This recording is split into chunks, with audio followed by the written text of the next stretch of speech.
Here's the part of this story that really matters to you.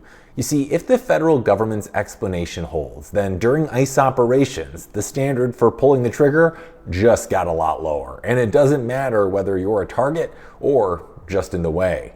And that's not a theory, that's exactly what's being argued right now.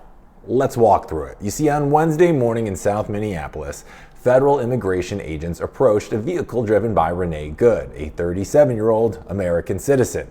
Video shows her red Honda Pilot partially blocking the street. Okay, agents move in from both sides. One grabs the door handle, another stands near the front of the car. The car moves in. An ICE agent fires. One shot through the windshield, two shots through the driver's side window. Good is hit in the head and killed. Now, federal officers say this was self-defense. They say the car was used as a weapon. They say the officer feared for his life. City officials, however, aren't really buying it. Minneapolis Mayor Jacob Frey publicly rejects the federal version, and state investigators say they're being denied access to evidence. Okay. Minnesota authorities are no longer part of the investigation at all. Totally normal. That alone, though, that should get your attention, right? Totally normal. Because when someone is killed on a city street and the city isn't allowed to review the evidence, that's not just a disagreement, it's a takeover of the process. Then we learned who fired the shots. The officer is identified as Jonathan Ross. He's a veteran ICE agent with more than 10 years on the job.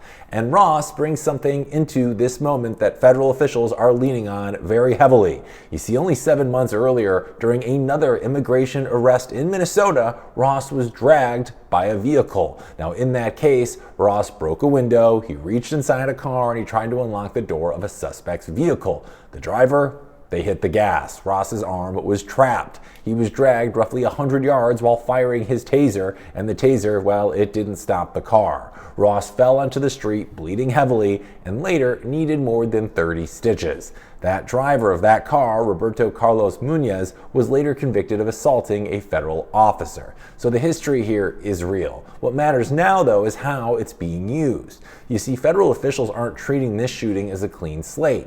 They're tying it directly to that earlier incident.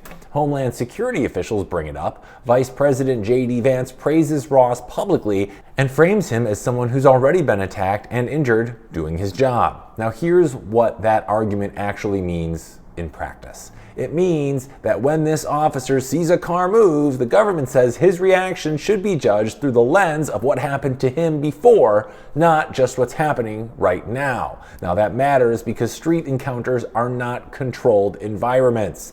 Cars roll forward, people freak out and panic, vehicles lurch when someone hits the wrong pedal. Now, if past experiences are allowed to explain present gunfire, then the question stops being, was someone about to be hit? And it becomes, did this officer believe something might happen based on a prior case? That's a much easier case to make. And it doesn't just apply to this officer. It applies to how federal agents operate in cities that don't want them there, during large-scale operations with poor coordination and a lot of moving parts. ICE says this is the largest enforcement push it has ever run. Now, more agents are on the streets, more stops, more moments where things don't go as planned. Now, when something goes wrong, federal agencies keep control of the evidence, local police are sidelined, and local prosecutors are cut out entirely. So if you're in one of those cities, here's the reality. You don't get your local standards. You don't get your local oversight. You get federal rules and federal explanations after the fact. Now, add the video to all this. Federal officials say the car was used as a weapon. Some witnesses say it wasn't moving towards the officer. The footage shows Ross stepping out of the car's path as it passes, and yet 3 shots are fired. This isn't about pretending officers don't face danger. They most definitely do. It's about, though, recognizing what happens when the government starts defending shootings by pointing backward instead of explaining the moment itself. Because once that argument works once, it doesn't stay rare. It becomes a template. And the next time someone dies during a federal operation, the explanation is already written.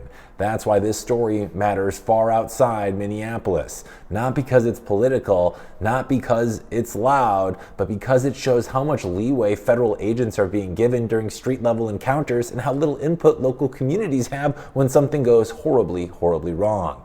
That's the direction that this is moving right now. And that direction affects anyone who happens to be nearby when a federal operation turns chaotic. I'm Hank, here to explain the chaos, not hype it. If you want more clarity instead of noise, you're in the right place.